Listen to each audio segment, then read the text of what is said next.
Eh bien le bonjour à tous, c'est Goji et j'espère que vous allez bien. Aujourd'hui nous nous retrouvons dans une nouvelle vidéo pour parler de toutes les révélations possibles sur Shanks que nous avons eues à ce jour et par conséquent je vais spoil le nouveau film One Piece Red. Donc vous l'aurez compris, si vous ne l'avez pas vu ou si vous souhaitez garder le mystère entier, je vous suggère de malheureusement quitter cette vidéo. Mais si vous l'avez vu ou si vous en foutez d'être spoil, eh bien vous êtes bon endroit. En même temps, comment se priver d'autant d'informations sur Shanks, l'un des premiers personnages apparus dans One Piece, mais également celui dont on connaît le moins les origines, l'histoire et la puissance. Si vous voulez des réponses à ces questions, vous êtes au bon endroit, pas moins de 3 parties constitueront cette vidéo qui se voudra être un véritable guide ultime pour découvrir les nouveaux secrets révélés sur Shanks. Dans la première partie, nous reviendrons sur toutes les révélations autour du film Red concernant le roux, et là déjà il y en a beaucoup.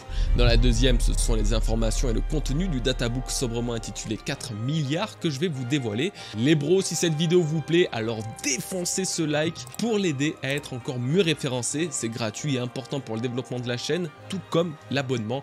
Pour ne manquer aucune future vidéo, abonnez-vous. Voilà, merci infiniment et commençons.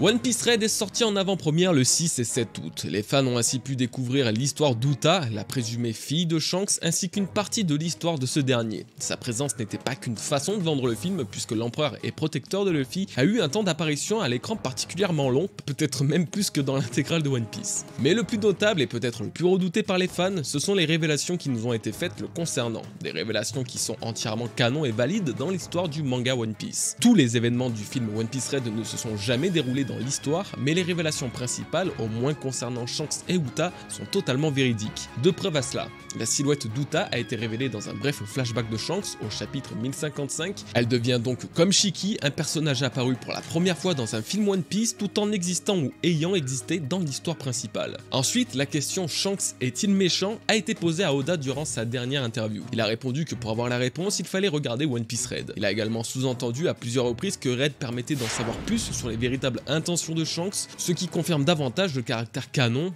officiel des révélations faites à son égard. Toujours un petit peu compliqué de cerner le bon à prendre et le mauvais à jeter dans les informations fournies par les films, c'est normal, ne vous en faites pas, je galère autant que vous. En tout cas, aujourd'hui nous avons assez d'éléments pour assurer que les plus captivantes révélations sur Shanks sont véridiques, et ça commence avec du très lourd, l'origine de Shanks et la première rencontre avec Roger.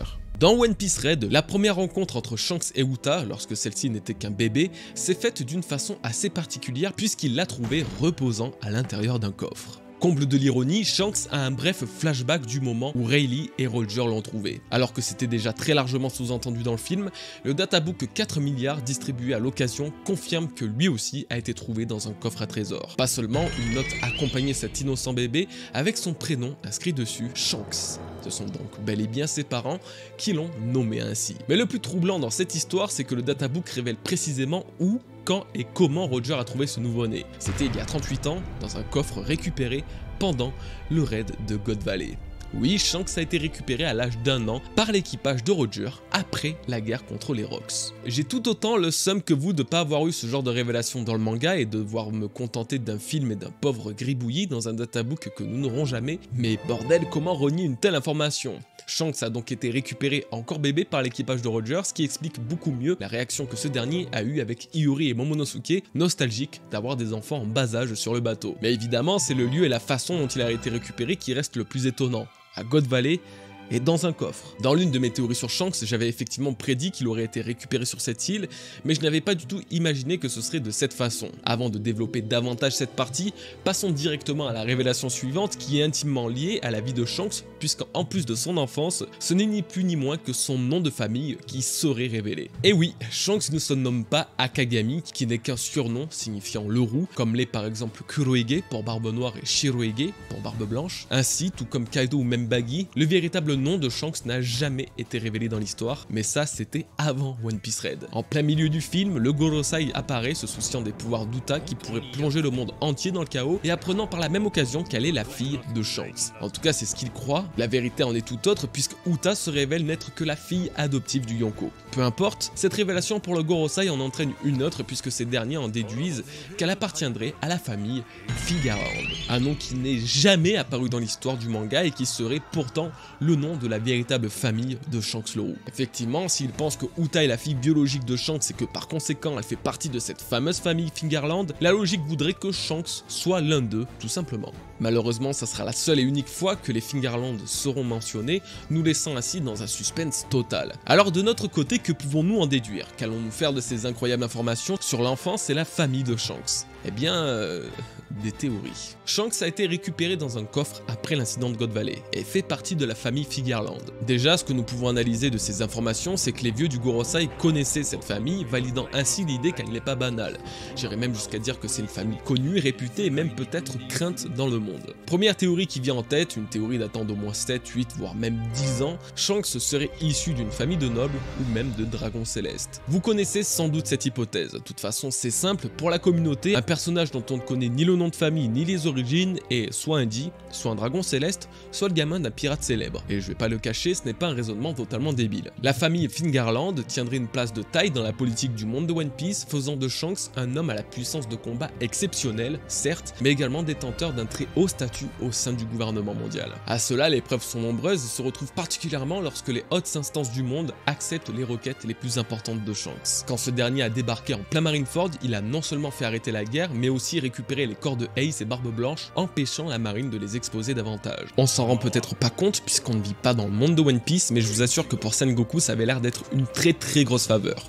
Bref, ça c'était l'entrée, le plat de résistance, vient ensuite le chapitre 907 où Shanks fait une apparition absolument mythique en plein Marijoise dans la salle de réunion du Gorosei, et ça en s'invitant apparemment de lui-même. Là encore, le Conseil des 5 expliquait très clairement que personne d'autre n'aurait eu le droit à cette faveur, Shanks étant une forme d'exception. Alors oui, ça fait beaucoup, mais tout pourrait être simplement lié à son rôle d'empereur, ce qui est vrai, jusqu'à cette histoire de famille Fingerland. Je vais faire simple et pas tourner autour du pot. Alors voici ma petite théorie à ce sujet. Si Shanks a été déposé dans un coffre avec un papier portant son nom, c'est parce qu'il s'agirait d'un cadeau. Plus précisément, Shanks serait le tribut céleste payé par un royaume de nobles affiliés au gouvernement mondial. Destiné directement au Tenryubito, les Fingerland auraient offert leur fils comme présent au dragon céleste et c'est la raison pour laquelle Roger l'a trouvé sur God Valley. Car God Valley était l'île abritant les Tenryubito et leurs esclaves. L'île où ils profitaient de toute leur richesse. C'est peut-être ici qu'ils recevaient leur tribu céleste, ces trésors de très haute valeur destinés à enchérir davantage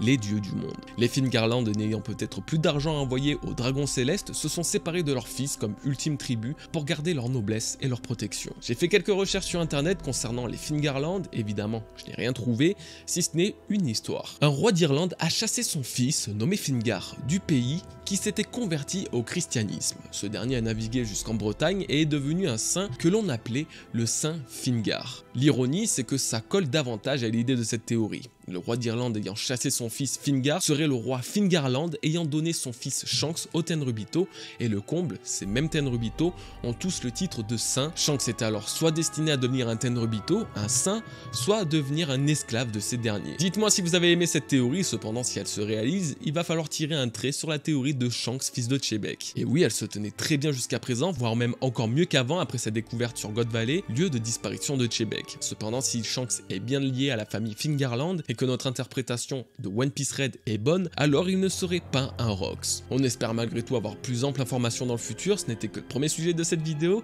on a encore du pain sur la planche, alors continuons. Durant le film, la plus ancienne prime de Shanks nous a également fait l'honneur d'être dévoilée au grand public. Alors que la seule que l'on connaît à son sujet est sa prime actuelle de 4 milliards et 48 millions de berries, le montant de celle-ci n'était pas aussi élevé qu'il y a 12 ans. Après avoir été accusé à tort d'être à l'origine de la tragédie d'Elegia ayant coûté la vie à toute sa population, le gouvernement mondial aurait établi une prime de 1 milliard et 40 millions de berries. L'une des premières primes de Shanks nous est alors donc dévoilée et je dois dire qu'elle n'est pas si élevée que ça au final. Shanks est dans la piraterie depuis sa plus tendre enfance, comme nous venons de le constater avec la partie sur ses origines. Il a navigué aux côtés de Roger, formé un équipage de puissants pirates, possède lui-même une puissance absolument prodigieuse, pourtant il a fallu attendre un tel événement pour que sa prime dépasse tout juste le milliard à 27 ans. En comparaison, Luffy a déjà 3 milliards de primes à seulement 19 ans. Bon, effectivement, il a foutu un petit peu le bordel partout aussi. En tout cas, nous connaissons désormais la prime qu'avait Shanks lors de sa rencontre avec Luffy et lorsque le très grand bandit Iguma se vantait de ses 8 pauvres millions de berries.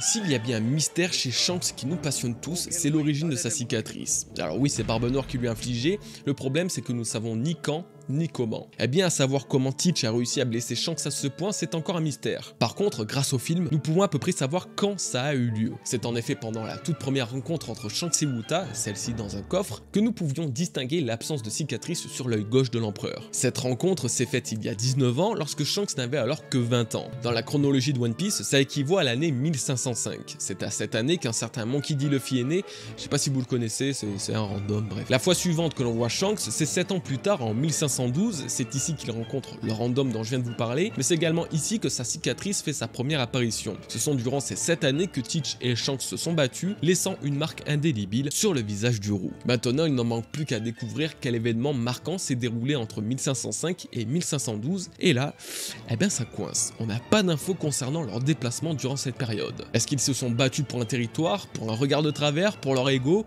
ou pour un fruit du démon? Eh bien ça, nous allons le voir dans le sujet suivant.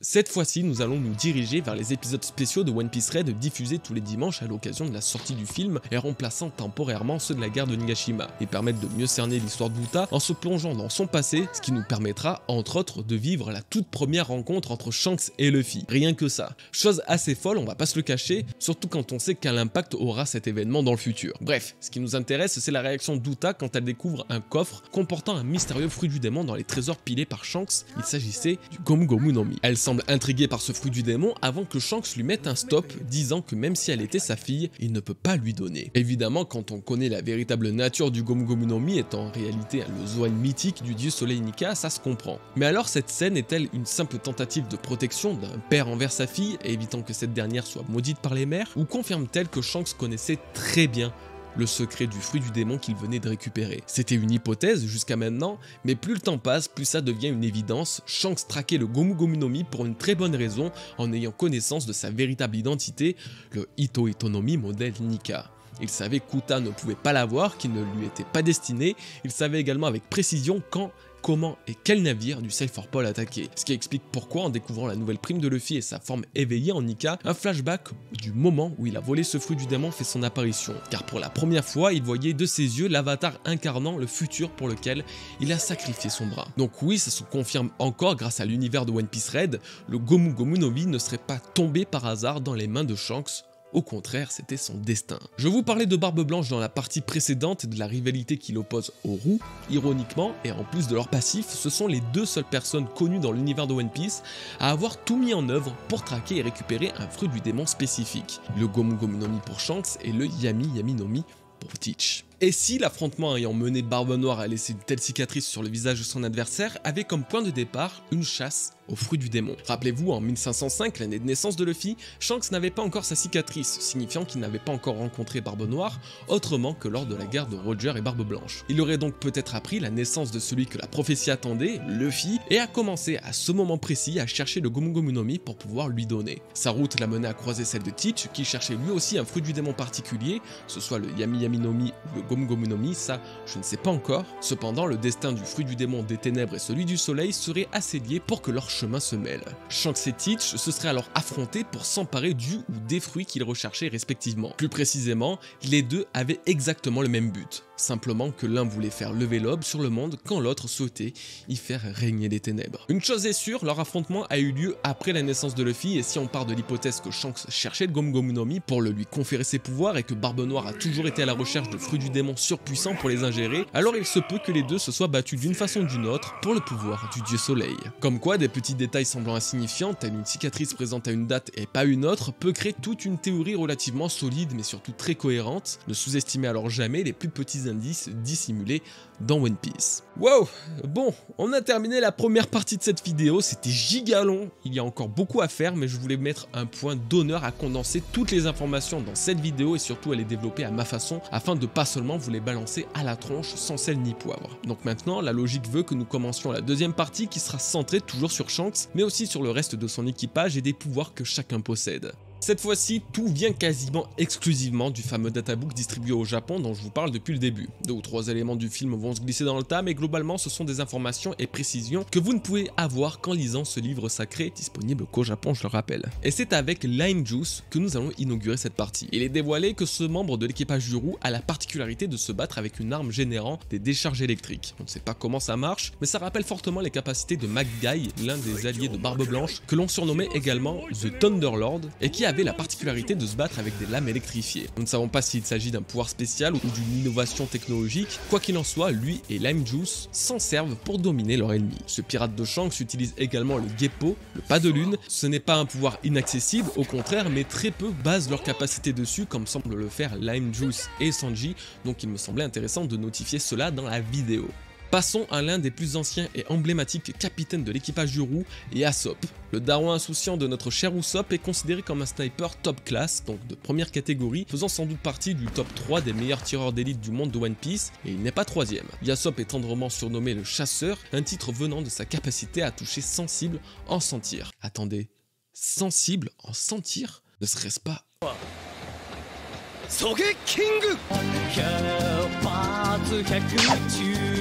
Et oui, cette notion de tir parfait a été faite dans la musique de l'alter ego de son fils, le roi des snipers. Ce qui nous pousse à cette réflexion, et si l'île des snipers existait véritablement, et ailleurs que dans notre cœur? Imaginez que c'est là-bas que Yasopp a entraîné ses compétences au tir, lui permettant la prouesse de toucher 100 cibles en 100 shots. Que cette chanson de Usopp de Sniper King soit en réalité un nouveau foreshadow de ce dernier, sous-entendant qu'une telle contrée existe et qu'il devra peut-être passer par là pour devenir un brave guerrier des mers et peut-être surpasser le talent de son père. C'est au tour de Bonk Punch et Monster, eux aussi l'un des anciens duos de l'équipage de Shanks qui n'ont été nommés que très récemment. Contre toute attente, ils sont les musiciens de l'équipage, pas seulement, ils se battent également ensemble. Oui oui, même avec Monster. Monster, how should I feel? Treacherous life here. Oh, Godaga. Désolé, pardon, petite glissade. Du coup, Monster, malgré le fait que ce soit juste un singe, est aussi un puissant combattant de l'équipage. Il comprend les humains, il est doté d'une grande intelligence et surtout, il est prêt à mettre sa vie en jeu. C'est le singe le plus shonen de l'histoire des mangas, après les Saiyan et après Luffy. On passe à l'un des goths absolus de cet équipage, tout le monde le connaît, sa réputation égalerait presque son capitaine, Ben Beckman, le bras droit de... Non, le bras gauche de Shanks. Pas de grande surprise le concernant, si ce n'est qu'il est confirmé qu'il peut enduire du haki sur son fusil et ses balles, prenant ainsi mieux la réaction de Kizaru, pourtant détenteur d'un Logia apeuré face à Beckman qui le tenait en joue. Ça confirme également que les tireurs d'élite tels que Van Augur, Yasopp ou même Usopp peuvent utiliser le haki l'armement pour augmenter les dégâts de leurs projectiles et ça donne donc une toute nouvelle dimension au futur combat des snipers. Alors là j'ai trop hâte de voir un clash de balles enduites de haki des rois. Oh, ça serait si improbable. Et justement, en parlant de haki des rois, rien n'est confirmé, mais à en juger cette scène dans l'épisode 1029 de One Piece, Ben Beckman pourrait posséder cette forme du haki. Après tout, si la plupart des premiers commandants de Yonko le possèdent, tels Katakuri ou Zoro, il ne serait pas étonnant que l'un des plus puissants membres de l'équipage du roux l'ait également. Information supplémentaire et absolument dispensable concernant Beckman, c'est un petit lover qui a beaucoup de succès auprès des femmes. Voilà, vous en faites absolument ce que vous voulez. En tout cas, que ce soit dans le film ou dans le databook, Beckman est bien considéré comme un combattant de très haut niveau. Hongo est le docteur de l'équipage. En plus d'être particulièrement doué dans les sciences et la technologie, il est très familier avec les armes qu'il semble pouvoir désassembler quasiment instantanément. Rien de plus le concernant. On passe à Building Snake, le navigateur. Il se bat avec ses 2 épées et jongle avec en adoptant un style de combat basé sur l'acrobatie. Il aurait effectivement dû postuler dans l'équipage de Baggy, je crois qu'il s'est trompé le bug. Sinon, tout comme Hongo, rien de supplémentaire à son sujet. Contre toute attente, le Kiryu est le cuisinier de l'équipage de Shanks, bien qu'il n'ait pas énormément de succès auprès de la gente féminine, contrairement à Ben Beckman, c'est un mec toujours joyeux et souriant, qui est également un combattant hors pair. Pour cause, son style de combat est très particulier, il utilise son corps comme une boule de bowling, en s'enduisant de haki, il s'enroule sur lui-même et devient inarrêtable et inesquivable grâce à la force de ses puissantes jambes. Car oui, malgré sa corpulence, le Kiryu est d'une agilité absolument surprenante. Howling Gab, la bête de l'équipage, possède un pouvoir des plus surprenants, à la fois dévoilé dans le film et davantage précisé dans le databook. Il est capable de tirer une sorte de rayon laser de sa bouche pour découper ses ennemis. Alors comment il fait ça reste un mystère, il n'est pas précisé si c'est une aptitude de son fruit du démon ou même d'une éventuelle race pas encore introduite dans l'univers de One Piece, ça reste toutefois un pouvoir assez dévastateur. Malgré son apparence, il est également considéré comme très gentil. J'avoue qu'ils ont vraiment du flow tous, des bonnes têtes de pirates mais sans pour autant être hideux. Oda il a vraiment bien géré leur character design. Mais bien sûr, le plus charismatique de tous reste le capitaine Shanks et c'est de lui qu'on va parler pour clore cette partie. La partie de Shanks dans ce databook est particulièrement intrigante, on va pas se le cacher, et révèle plus sur la nature de ses pouvoirs que tous les databooks originaux publiés jusqu'à présent. Puissant utilisateur du Haki des Rois, Shanks est appelé le tueur de l'observation car il empêche ses ennemis de voir l'avenir en contrôlant sa propre respiration. Également, il utilise son épée enflammée pour combattre et punir ses adversaires. Bon, quel est le fuck? D'abord concernant son titre de tueur d'observation. C'est un petit peu flou, mais si Shanks parvient à brouiller la vision de l'avenir de son adversaire en contrôlant son propre corps, c'est peut-être car le Haki d'observation se base essentiellement sur la lecture des mouvements et des intentions. En gros, Shanks ne laisserait paraître aucune faille. Son calme et son self-control rendraient la voix de son cœur quasiment indétectable, perturbant ainsi les plus grands maîtres de Haki. C'est peut-être pourquoi nous le voyons nous-mêmes jamais arriver. Sur Marineford par exemple, lorsqu'il a apparu en plein milieu de la bataille à la surprise générale, il aurait simplement dissimulé sa présence et sa puissance, le rendant indétectable. Car oui, une personne aimée du Haki, elle aimait une nature qui peut être bonne ou mauvaise, comme lorsque Zoro, Luffy et Sanji ont senti l'aura d'une bête sauvage alors qu'il s'agissait de caribou. Shanks lui ne dégagerait volontairement aucun souffle, aucune présence, aucune voix intérieure et serait un signe de très grande maîtrise de son corps et de son esprit, ainsi que de son Haki. Qu'en est-il alors de son épée enflammée? D'où provient-elle? S'il est difficile de se représenter une telle compétence, il suffit de bien prêter attention aux scènes de combat, incluant Shanks dans One Piece Red. Lorsqu'il semble utiliser une plus grosse partie de sa puissance qu'habituellement, l'épée de Shanks s'enflamme et devient apparemment absolument surpuissante. Alors il est toujours difficile de cerner la vraie nature des éléments générés spontanément dans des attaques de personnages n'ayant pas consommé de fruits du démon. Cependant, j'ai des raisons de penser que ce feu ardent et spécial invoqué sur la lame de Shanks soit directement lié à l'utilisation exceptionnelle de son Haki des Rois. Et vous savez quoi, c'est Zoro qui m'a fait penser une telle chose. En effet, après avoir éveillé son Haki des Rois et avoir été capable de l'enduire sur ses lames, c'est un effet vert enflammé qui se dégage de ses armes. L'explication serait ici, Shanks est un véritable maître du Haki, peut-être le meilleur utilisateur de tout l'univers de One Piece, et il aurait atteint un tel niveau que son Haki des Rois revêti sur son sabre révèle toute la fureur du personnage et prend un aspect enflammé comme jamais vu dans tout l'univers de One Piece. Et puis n'oublions pas que Griffon, son sabre, peut parfaitement avoir un pouvoir très particulier à l'image de Enma, et ainsi amplifier le Haki de son utilisateur, expliquant pourquoi Shanks ne quitte jamais cette arme. Ok, pfiou, ça c'était de l'info, cette deuxième partie est terminée. Dites-moi en commentaire le sujet qui vous a le plus hype, le plus passionné. Clairement de mon côté c'est tout ce qui se rattache à Shanks, ça m'a captivé. En tout cas je sais pas si vous l'avez remarqué, mais aucun membre de son équipage semble n'avoir de fruits du démon. Peut-être que tout comme Roger, Shanks veut constituer un équipage sans qu'aucun ne consomme ces fruits maudits des océans. Eh bien voilà les bros, on arrive à la fin de cette vidéo qui, j'espère vous aura plu. Si c'est le cas, évidemment bombardez les likes et surtout abonnez-vous pour ne rater aucune future vidéo. Alors on se dit à très bientôt, prenez bien soin de vous, peace.